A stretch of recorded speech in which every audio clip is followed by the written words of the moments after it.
అందరికీ నమస్కారం. ఇప్పుడే ఫలితాలు ఇంకా వెలువడుతున్నాయి.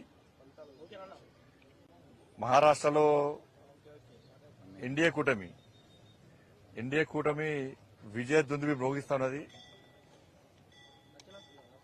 ఇలా అందరి అంచనాలు పటాపంచలు చేస్తూ ఒక పీపుల్స్ పల్స్ సర్వే ఒకటి మాత్రం చెప్పినట్టున్నది. పీపుల్స్ పల్స్ సర్వే ఒకటి చెప్పినట్టున్నది. అంటే ఫస్ట్ చూసింది అదే. నేను మొత్తం ఆ సర్వేకి అనుకూలంగా ఫలితాలు వచ్చినాయి. ఎక్కడ చూసినా కూడా ఇలా భారతీయ జనతా పార్టీ ఎన్డీఏ హవా మహారాష్ట్రలో కొనసాగుతున్నది. జార్ఖండ్ లో పోటాపోటీ నడుస్తా ఉన్నది. ఇలా Congress party iron leg party అని చెప్పి అన్ని పార్టీలు భావిస్తున్నాయి అలా ఈ ఫలితాలతోని.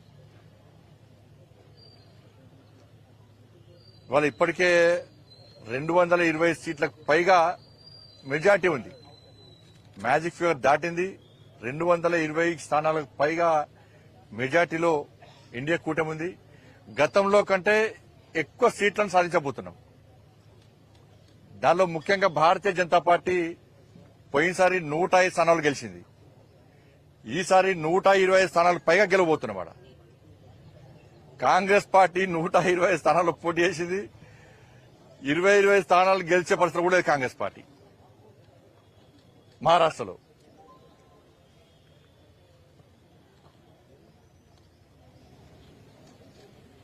దాంతోపాటు యూపీలో కూడా 9 స్థానాల్లో 7 స్థానాల్లో భారతీయ జనతా పార్టీ మెజార్టీలో ఉంది.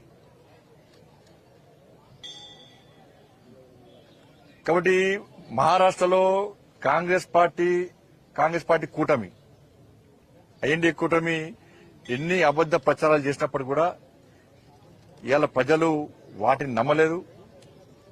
నరేంద్ర మోడీ గారి నాయకత్వం మీరు నరేంద్ర మోడీ గారి యొక్క అభివృద్ది మంత్రమాల పనిచేసింది. వారి విశ్వాసాన్ని నమ్మకం ప్రజలు రెండవసారి ఇవాళ ఎన్డీఏ కూటమికి అధికారాన్ని అప్పయ్యారు. ఒకసారి ప్రభుత్వంలోకి వచ్చినాక నెక్స్ట్ టైం మెజార్టీ తగ్గుతుంది.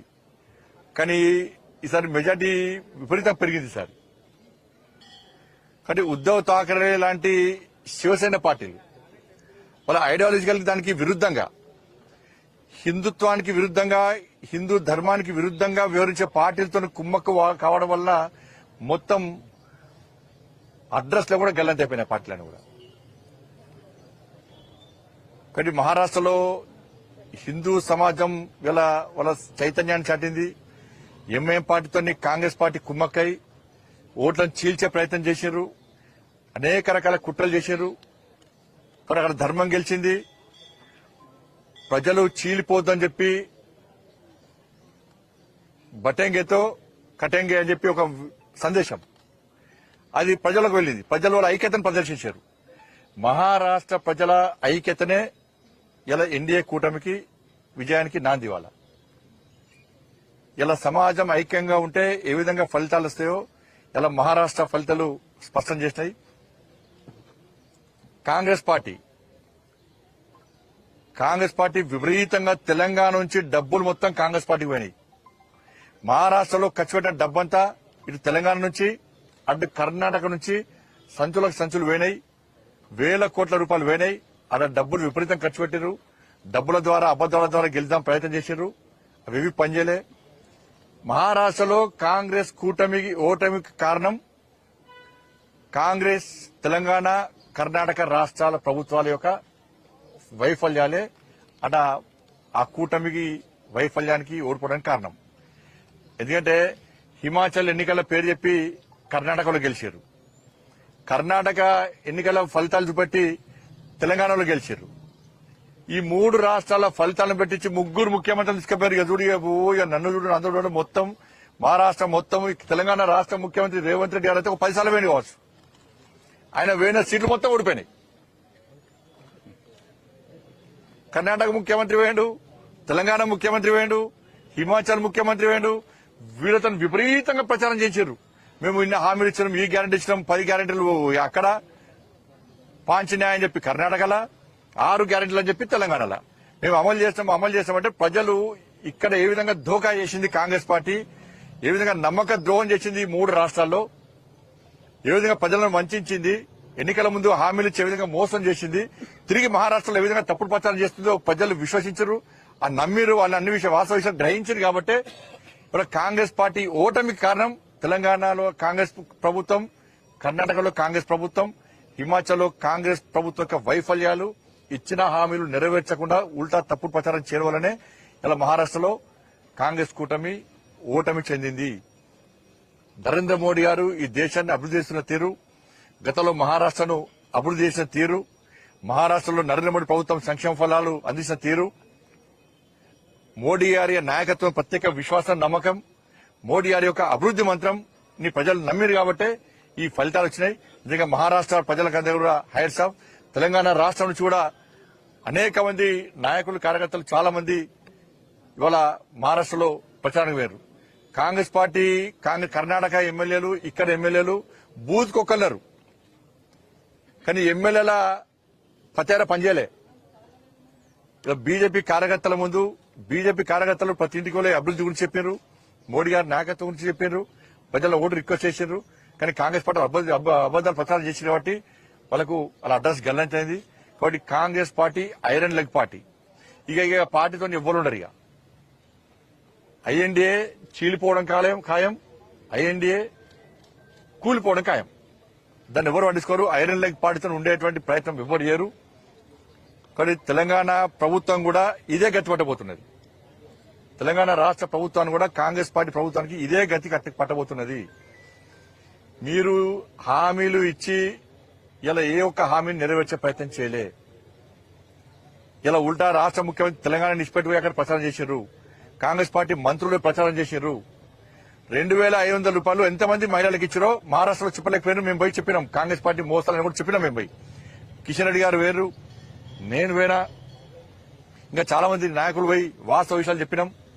తెలుగు వాళ్ళందరినీ కలిసాం, తెలుగు వాళ్ళందరికీ కూడా విషయాలు చెప్పినాం. వాళ్ళు వాస్తవ విషయాలు గ్రహించారు.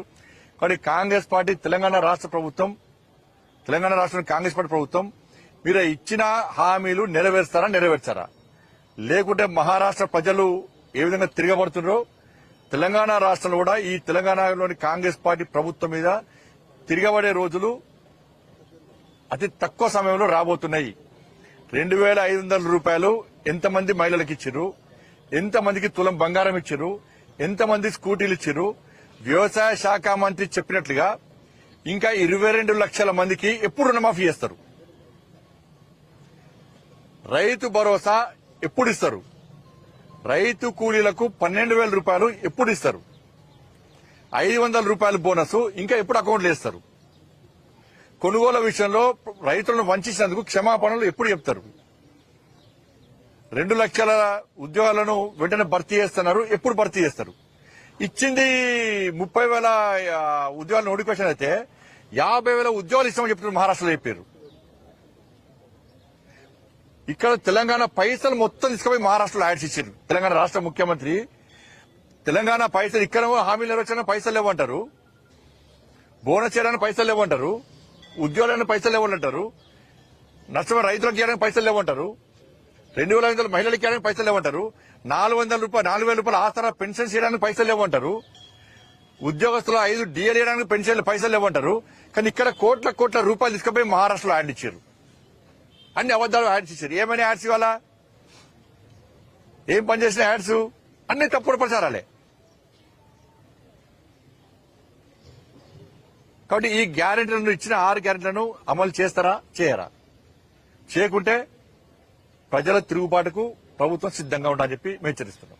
సంజయ్ రౌత్ శివసేన రాజ్యసభ సభ్యుడు బీజేపీ ప్రభుత్వము ఈవీఎంలను ట్యాంపరింగ్ చేసింది కాబట్టి ఇక కామన్ అయిపోయిన సేకరణ 10 అదే అంటారు.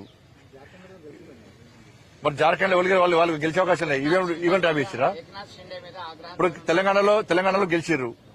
తెలంగాణ వాళ్ళ ప్రభుత్వం వచ్చింది కదా, కర్ణాటకలో ప్రభుత్వం వచ్చింది కదా, హిమాచల్లో ప్రభుత్వాలనే కదా. అంటే వాళ్ళ ప్రభుత్వాలు లేని కాడ ఎట్లా గెలిచిరు వాళ్ళు? మరి